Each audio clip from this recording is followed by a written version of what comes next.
is the Final Bosman, and we're at PAX!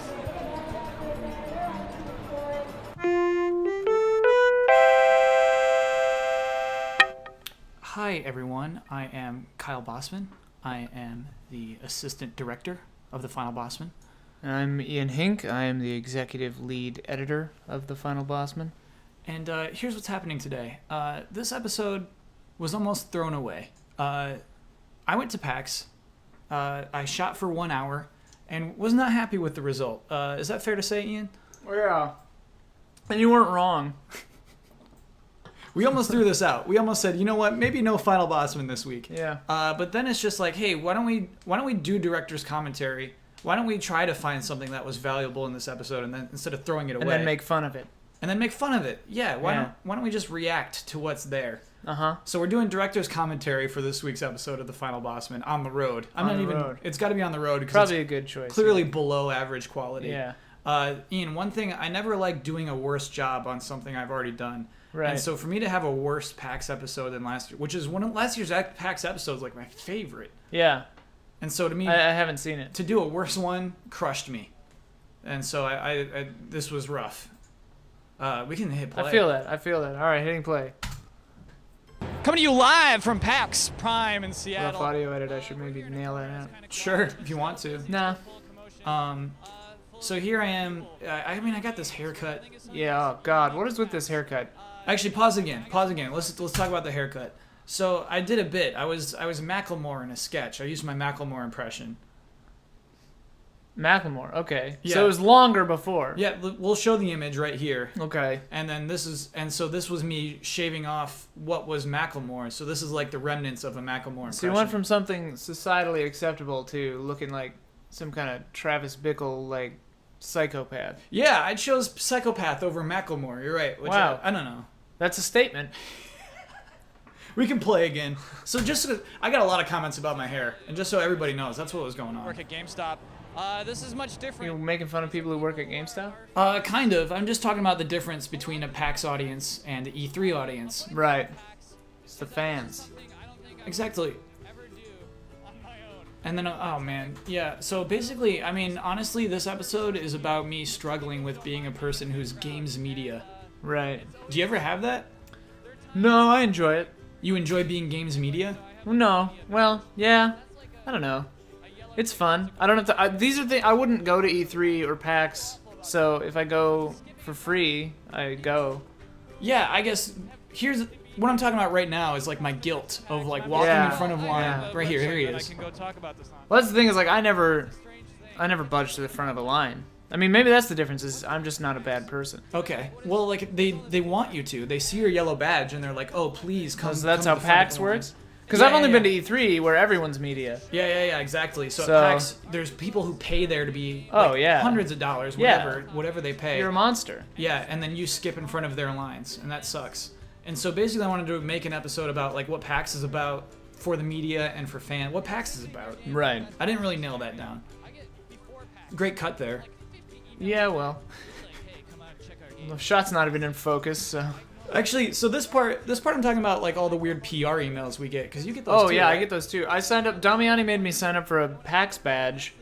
I wish I had never done that because now I'm gonna be getting emails for the rest of my life. Yeah, so like leading up to PAX, you get like 50 emails a day. Like that's a just day. Come check out our game. And there's like games I've never heard of, which is rad because I love games I've never heard of. But This part I like though. This part, it makes sense to me. This argument where it's just like I'd rather just go walk the floor yeah, and look at games instead of just Window getting shopping. emails. Yeah. I don't like meetings basically. yeah. It's not E3. It's not full of true. news, but the news that does come out of does. There we go. Oop, nice little mistake. Up. What's funny is the camera guy, Justin, he does lots of stuff for Escapists. He's not just a camera guy. Okay. This is my first time meeting him, was doing this shoot. So as I stare into the lens, I'm also staring at Justin for the first time ever. So there's not all total comfort there either. Yeah. Oop, another little mistake. Up. Okay, let's just cut up right on it. So I think we're about to go do a Behemoth interview. Okay. Yeah, So we are. I'm now here with Aaron Young-Johan, who is lead scenario director. Director now. A designer. I messed up his title. Didn't even know what his title was. That's fine. Yeah, he's actually a great guy. We shouldn't talk over this interview too much because I like this Okay. stuff. Gotcha. Why does the Behemoth care so much about PAX in particular?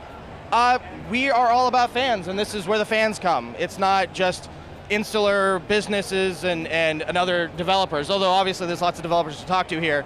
This is the place that fans get to come and check out our games, and it's a way for us to early on see how they respond. We've got little note cards that people have been very diligent about filling out, and we take that early on, and that becomes a core part of how we develop our titles.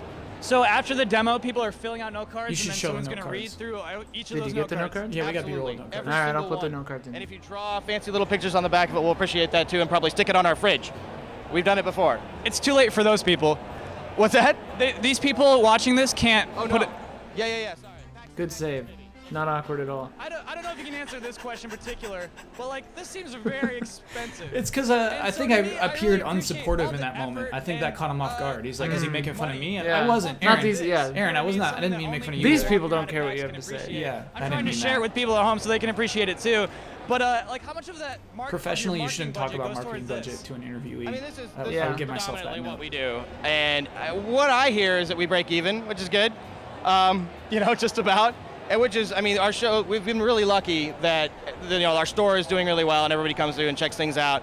But, I mean, I think we're just so enthusiastic about showing it in the best way possible that it's worth taking whatever hit that we end up taking. And thankfully, our games have done well enough that we've been able to do that. It brings the polish that we've tried to bring to every game, but also the humor, and tries to make a strategy game that anybody can sit down and play.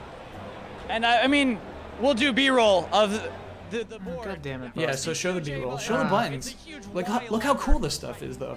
Yeah, Simple. that is I mean, pretty it's cool. a game of positioning, so it doesn't really, we don't ask you to pick a guy, pick an ability, and pick a target. All you got to do is just move your guys around, and then situationally, depending on where everything lays out, that'll control the action. What advice would you give to other exhibitors coming to PAX?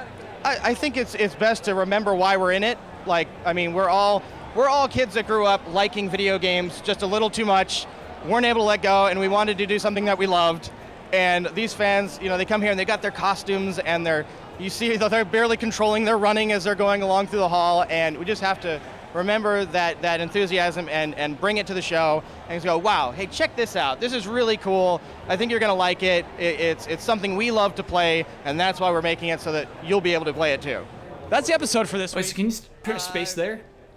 Yeah, What? look, I'm like searching for a thought anyway as we conclude. Yeah. So basically, I guess, Ian, what I wanted to say with this episode is that, like, I think it's really cool that Behemoth, like, sets up these arcade cabinets that only appear for fans that walk by. You know what I Yeah, mean? yeah. Like, that wasn't there for me to do a show about. Right. That was just there for people to go and wait in line and, like, touch. PAX and, is like, for real people. PAX is for real people. Yeah. Yeah. That's what I, like, kind of wanted to talk about. Like, what is the point of PAX? And it's just for human beings to go and check out these things. And so I felt weird, like, having, like, secret closed-door meetings at Yeah. PAX. I think I got olive oil in my eye. From what? What did you eat just then? I made some chicken and potatoes earlier. Okay. But I guess that was it. I guess that was the point of the episode that never came across in the actual, like, what I said with a microphone in my hand. Yeah. By the way, look at that stupid microphone. Normally we have a way bigger one. Way bigger. Yeah. It comes up the bottom more. We have, like, Oh, the longer, thing- yeah. Yeah. It's corded, too. It does look a little small. Yeah. And you were shooting on a 5E? Yeah. Or 5D, I mean? Yeah. I'm playing too much D&D. Yeah, 5D. Just a little regular camera, basically. Yeah. Well, it looks good. The depth of field is good. So I want to say, I guess, what do I want to say? What do you want to say about PAX? PAX? Yeah. PAX is cool. It seems like cool like the seems like sometimes the most cool announcements come out of PAX cuz it's like for the fans. So it's like Yeah. oh, hey, Bloodborne February 5th. Boom. No, that kind of stuff. That didn't happen at PAX, though. That was at PAX. That was at the pre-TGS thing. Pre-TGS thing. Yeah. Sony had that whole press conference for their pre-TGS During PAX. during PAX. Huh. Yeah. When's TGS? TGS is in 2 weeks. Right, so that I don't know. Do you think they planned that? That's PAX. Well, they weren't in Seattle when they made that announcement. That explains why it was at like 11 p.m. Yeah. Well, whatever. Whatever. Anyway, That was different the example that was the of episode. cool things in Yeah. PAX. Yeah, exactly. That's it, dude. Like, PAX has, like, people playing board games all night. Yeah. So I felt weird being there, basically, as somebody with an MDA on his badge. MDA. Yeah. All right, let's see if you can get this ending right. Okay. There you go. Come on. Anyway, that's the episode for this week. I'll be back in my office next Wednesday, back at my desk. I hope to see you then. exciting. Thanks for watching. Okay. Why do you keep that? Why do you keep that in there? Nice. Just saw a guy who's wearing my hoodie in the background. Strange experience. I just bought this at Target, by the way. $25, not bad. Sorry, buddy. The reason was I was wearing the same hoodie I wore last year for last year's PAX episode, and it'd be like, why does he always wear that hoodie at PAX? Anyway. Fascinating. Thanks. Terrible episode. Just, oh man. That wasn't an episode. That was an on the road. Okay. So it was a pretty good on the road. You're kind of selling your on the road short. Some of the previous ones weren't this. You're right. Yeah. All right, Ian, thanks for doing All right. that. Everybody, we'll have a regular, real legit episode of The Final Bosman next week. Thanks for watching / listening. Yeah, thank you for listening. Bye.